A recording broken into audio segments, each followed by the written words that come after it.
Gazetarit dhe botuesi të portalit Bulqiza Ime Sami Curri është djegur automjeti në një ngjarje që po hetohet si zjarrvënia e qëllimshme. Vetë Curri e cilëson këtë akt si një sulm të drejtë për shkak të punës së tij investigative dhe një përpjekje për ta frikësuar. Ai u shpreh se ngjarja ka qenë më e vështirë për familjarët, ndërsa për të përbën një nga sfidat e profesionit. Curri prej rreth 10 vitesh drejton një media lokale të fokusuar në monitorimin e institucioneve në Dibër, duke raportuar mbi protesta, projekte energjetike dhe abuzime të dyshuara me fondet publike. Ai theksoi se edhe pse nuk ka pasur kërcënime të drejtë, presionet dhe ndërhyrjet kanë qenë të vazhdueshme, shpesh në formë këshillash për të mos trajtuar çështje të caktuara. Sipas tij, djegja e makinës synon të krijojë frikë dhe autocensur jo vetëm tek ai, por edhe tek gazetarët e tjerë. Pavarësisht kësaj, Curri deklaron se do të vijojë punën e tij investigative, ndërsa rasti ka ngritur shqetësime për sigurinë e gazetarëve dhe lirinë e medias në nivel lokal. Jam shumë mirë. Normalisht në ato orët e para, domethënë të ngjarjes, jam pak problematike më së shumti për familjarët se mbase në punën tonë përditshme kjo gjëja, pra përballemi me sfida të ndryshme dhe kështu që them,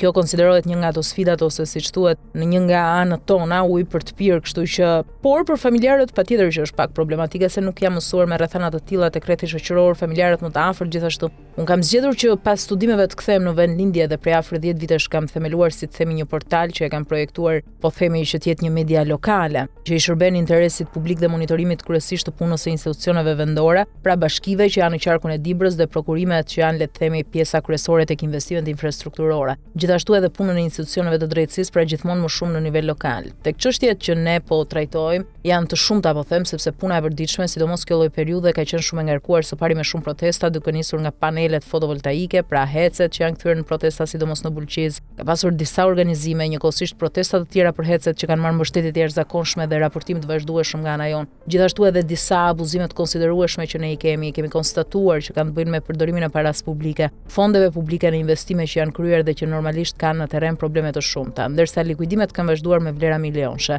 Duhet i referohem këtu vetëm rastit të Gjoricës, që është një ujësjellës që ka kushtuar afër 3.3 milion euro dhe sot ai ujësjellës nuk është as në funksion dhe as nuk përdoret as për ujë të rrjedhshëm dhe as për ujë të pijshëm, që në thelb kjo ishte vlera e investimit, pra këtu duhet të shkonte. Kemi ndjekur vazhdimisht të raportime që ne kemi pasur, gjithmonë duke shfaqur problemet që vijnë nga përdorimi i fondeve publike, theksoi ai në një intervistë për Syri TV.